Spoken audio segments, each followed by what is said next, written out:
This Bible story of Judges 19 will leave you shocked and speechless. The Bible is a book filled with awe-inspiring wisdom, profound spiritual lessons, and stories that encourage faith and devotion. However, there are also passages that confront readers with the darkest depths of human behavior, leaving us to grapple with their unsettling details and moral implications. Judges chapter 19 is one such story, an account so shocking, violent, and heart-wrenching that it leaves readers speechless. Known for its vivid and graphic depiction of moral decay, the story of the Levite and his concubine stands as a stark reminder of the consequences of societal corruption and the breakdown of divine and moral order. Though difficult to read, this narrative offers crucial lessons on human depravity, justice, leadership, and collective responsibility. In our exploration of this story, we will examine the historical background, key events, moral implications, and enduring significance for modern readers.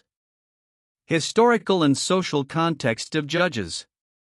The Book of Judges, where this troubling story is recorded, provides a unique window into a time of great instability and moral chaos in ancient Israel.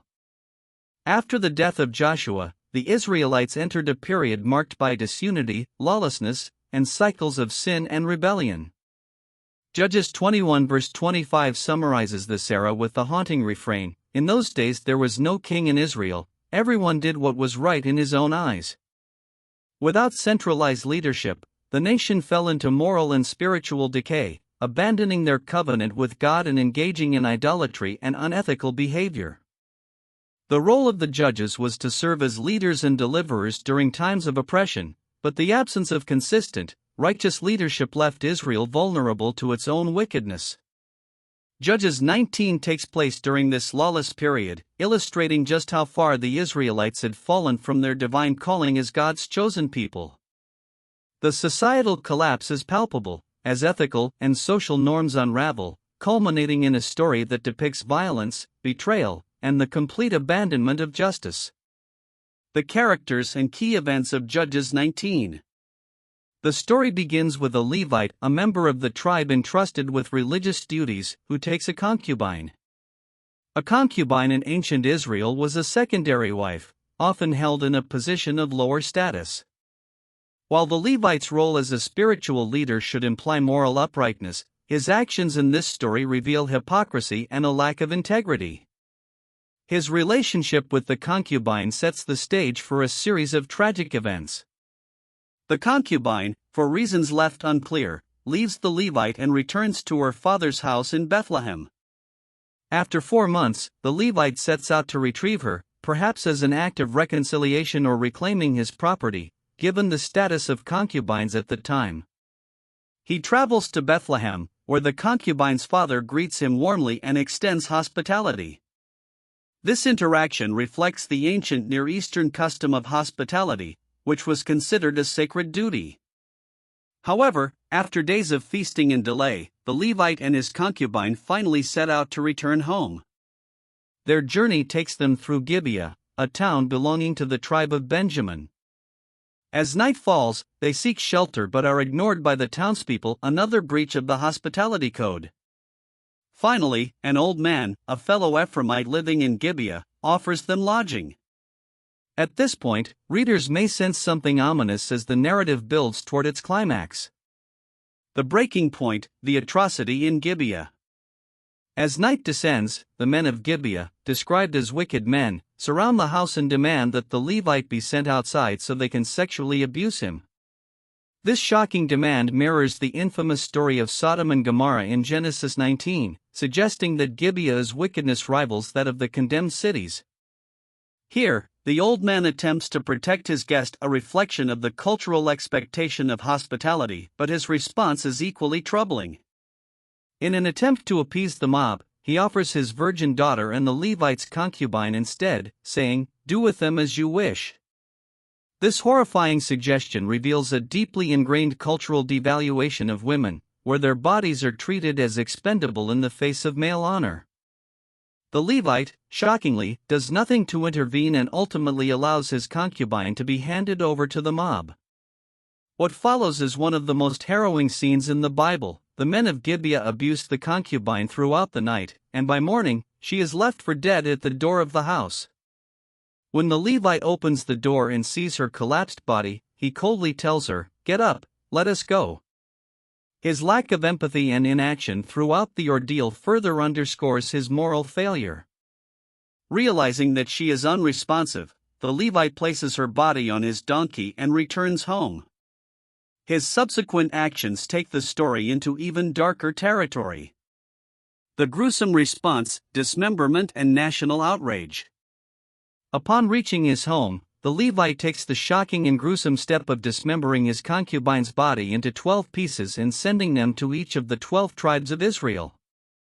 This act, both graphic and symbolic, is intended to provoke outrage and call the nation to action. The Levite's message is clear: an unspeakable atrocity has occurred in Gibeah, and justice must be served. The dismemberment serves as a powerful indictment of Israel's moral state, forcing the tribes to confront the depth of their depravity. The tribes of Israel are horrified by the Levite's message, and they gather at Mizpah to discuss the matter. The Levite recounts the events, though notably, he frames the story in a way that absolves himself of responsibility. He portrays himself as a victim while omitting his role in handing over the concubine to the mob.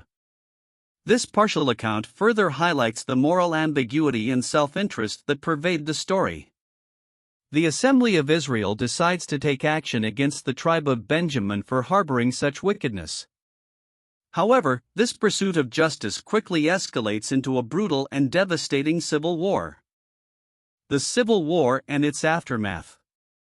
Israel's response to the atrocity in Gibeah is swift and severe. They demand that the tribe of Benjamin hand over the guilty men, but the Benjaminites refuse, choosing instead to defend their fellow tribesmen. This refusal ignites a conflict that grows into a full-scale war between Benjamin and the other 11 tribes of Israel. The war is catastrophic. Thousands of lives are lost, and the tribe of Benjamin is nearly wiped out. Only a small remnant of Benjaminites survives, and the other tribes, now grieved by the destruction, seek ways to preserve the tribe from extinction. Ironically, the pursuit of justice has led to further bloodshed and devastation, revealing the complex interplay between vengeance, justice, and collective guilt. The aftermath of this war leaves Israel fractured and traumatized, a nation reeling from the consequences of its own moral and spiritual failures. The concluding chapters of Judges reflect this sense of disarray, culminating in the final, haunting refrain, "In those days there was no king in Israel, everyone did what was right in his own eyes." Moral and theological reflections. The story of Judges 19 confronts readers with a series of profound and unsettling questions. It forces us to grapple with the realities of human depravity, the consequences of moral relativism, and the failure of leadership in times of crisis. Key theological and ethical themes emerge from this narrative. The breakdown of morality. The events in Gibeah reveal the devastating consequences of abandoning God's laws. When everyone does what is right in his own eyes, society descends into chaos and violence. The role of leadership. The absence of righteous leadership contributes to Israel's moral collapse. The judges, who were meant to guide and deliver the people, are notably absent, leaving a leadership vacuum that allows wickedness to flourish. The objectification of women. The concubine's tragic fate highlights the systemic devaluation of women in ancient society.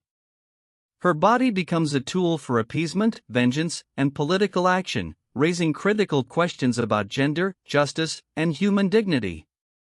Justice and vengeance. The Israelites' response to the atrocity in Gibeah reflects a tension between the pursuit of justice and the escalation of violence. While the call for accountability is justified, the resulting civil war reveals the destructive potential of unchecked vengeance. Modern parallels and lessons. Though set in an ancient context, the story of Judges 19 carries profound relevance for modern readers. It serves as a sobering reminder of the consequences of moral relativism, societal corruption, and the failure to protect the vulnerable. In today's world, where issues such as violence, injustice, and gender inequality persist, this narrative challenges us to reflect on our own moral and ethical responsibilities. Protecting the vulnerable, the concubine's suffering serves as a powerful indictment of societies that fail to protect the most vulnerable. This story calls us to advocate for justice, compassion, and the dignity of every individual. The role of leadership, ethical leadership, is essential for maintaining societal order and moral integrity. Judges 19 underscores the dangers of leadership vacuums and the importance of leaders who embody justice, integrity, and compassion. Addressing injustice, the Israelites' outrage over the atrocity in Gibeah reminds us of the need to confront and address injustice in our own communities. However, the escalation into civil war also cautions against vengeance that perpetuates cycles of violence.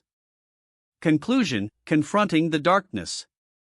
Judges 19 is a story that defies easy interpretation.